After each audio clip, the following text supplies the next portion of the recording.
warahmatullahi wabarakatuh. Saya Hazahanis binti Muhammad Bakri, merupakan pelajar daripada Seksyen 2, ingin menceritakan tentang asal-usul agama Kristian. Gerakan Kristianisasi berlaku lanjutan daripada dendam orang Kristian terhadap orang agama Islam dalam peperangan salib. Penjajah Portugis, Spanyol dan juga Inggeris kiat melakukan usaha dalam penyebaran Kristian kepada seluruh dunia. Pada mulanya, Portugis dan juga Spanyol merupakan musuh, tetapi mereka tetap bekerjasama dalam penyebaran agama Kristian. Penjajah yang mula-mula datang ke tanah Melayu adalah Portugis. Ketika itu Portugis menganuti agama Kristian. Askar Portugis telah membawa masuk pederi daripada luar untuk menyebarkan tentang agama Kristian. Misionari pertama yang dihantar ke tanah Melayu adalah William May. Jika dulu kita dapat lihat, usaha Kristianisasi hanya bertumpu kepada usaha mengkristiankan seorang individu ataupun masyarakat yang telah mempunyai agama ataupun tidak beragama untuk masuk ke agama Kristian. Tetapi pada hari ini, pada zaman moden ini, mereka lebih tumpukan kepada penyebaran melalui media sosial, melalui akhbar. Mereka memfokuskan tentang penyiaran, kesihatan dan lain-lain. Terdapat juga 10 rukun agama Kristian. Menyembah Tuhan sahaja. Mereka hanya menyembah Yesus. Mereka tidak boleh menyembah Tuhan lebih lain daripada Yesus. Kemudian, yang kedua, mereka tidak boleh menyembah berhala seperti yang dilakukan oleh agama Cina dan juga agama India, seperti menyembah Hindu dan juga Buddha. Kemudian yang ketiga, jangan menyalahgunakan nama Tuhan. Yang keempat, merayakan hari Sabat. Hari Sabat merupakan hari yang telah mereka berhenti untuk bekerja, mereka beristirahat pada hari tersebut. Hari Sabat ni merupakan hari yang Sabtu. Kemudian, menghormati ibu bapa. Mereka juga dilarang untuk membunuh. Yang keenam, mereka juga dilarang untuk tidak berzina. Yang ketujuh, jangan mencuri. Yang keempat, tidak memberi kesaksian palsu. Mereka disuruh untuk jujur. Yang ke-10, jangan menginginkan keupayaan orang lain. Sekian, terima kasih daripada saya, Hazahanis binti Muhammad Bakri. Cuti keagamaan Kristian iaitu Hari Krismas. Hari Krismas ialah hari cuti umum di Malaysia dan disambut lebih dari segi komersial tanpa unsur-unsur kerohanian. Hari Krismas ataupun juga dikenali sebagai Hari Natal ialah perayaan yang terbesar untuk penganut agama Kristian yang disambut setiap tahun pada 25 Disember bagi memperingati kelahiran Yesus dari Nazareth, pengasas ajaran Kristian. Penganut Kristian mempercayai bahawa kelahiran Yesus ini menepati ramalan-ramalan agama Yahudi mengenai kedatangan seorang penyelamat iaitu Mesias dari susu galur Raja David yang kedatangannya adalah untuk menebus manusia dari dosa-dosa Adam. Adat resam moden perayaan ini termasuk pemberian hadiah, sambutan keagamaan di gereja dan peragaan pelbagai hiasan termasuk pokok Krismas, lampu hiasan, daun mistletoe, holly atau lakonan semula kelahiran Yesus. Santa Claus adalah merupakan tokoh mitos yang terkenal yang sering dikaitkan dengan adat memberi hadiah sempena Hari Krismas. Hari Krismas bukan sahaja disambut oleh penganut agama Kristian, bahkan oleh orang ramai yang bukan penganut agama ini sebagai salah satu perayaan kebudayaan yang berunsur sekular iaitu keduniaan. Oleh kerana pemberian hadiah dan beberapa aspek lain, perayaan ini melibatkan peningkatan kegiatan ekonomi antara orang Kristian dan bukan Kristian. Maka Hari Krismas menjadi peristiwa utama bagi kebanyakan penggiat sektor peruncitan. Jumaat Agung.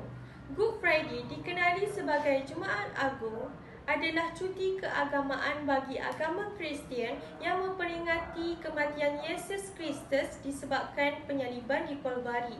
Cuti ini disambut semasa Minggu Suci sebagai sebahagian daripada Paskah Triduum pada hari Jumaat sebelum hari Easter pada hari Ahad dan mungkin juga bertembung dengan hari Passover orang Yahudi.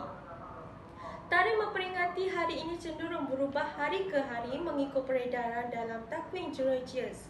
Gereja-gereja mazhab timur dan mazhab barat saling bertelingkah mengenai perkiraan hari sambutan Easter. Lebih-lebih lagi, hari Good Friday. Hari ini dimaktubkan sebagai cuti am di beberapa negara barat termasuk negara tertentu seperti Jerman mempunyai undang-undang yang mengharapkan kegiatan tertentu misalnya tari menari atau berlumba kuda yang dianggap mencemar kesucian hari ini.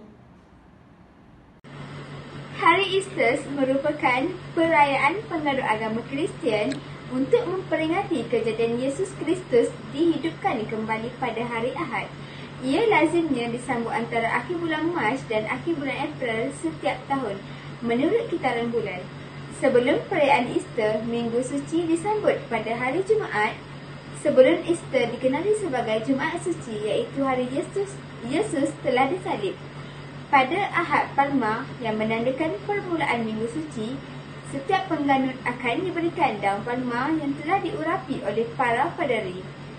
Perayaan Easter terkenal dengan tradisi pemberian telur berwarna-warni yang berisikan coklat. Hari para mendiang bagi memperingati orang-orang beriman yang telah meninggal dunia.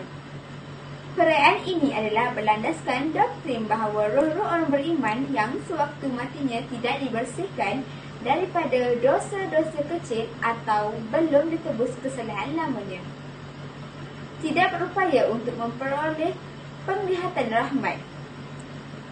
Perayaan ini jatuh pada 2 November semenjak pembaharuan liturgi walaupun tarikh jatuh pada hari Ahad. Mengikuti upacara Latin tradisional, pengamalan ini dialih ke hari Isnin 3 November sekiranya 2 November jatuh pada hari Ahad kerana jubah hitam adalah dilarang sama sekali pada hari Ahad.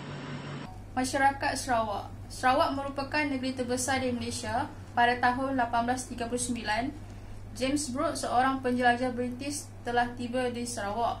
Rakyat Sarawak mengamati beberapa cuti dan perayaan sepanjang tahun. Sarawak adalah satu-satunya negeri di Malaysia untuk mengisytiharkan perayaan Gawai Dayak sebagai cuti umum. Kaum majoriti di Sarawak meliputi Iban iaitu Dayak Laut, Melayu Sarawak dan Malanau.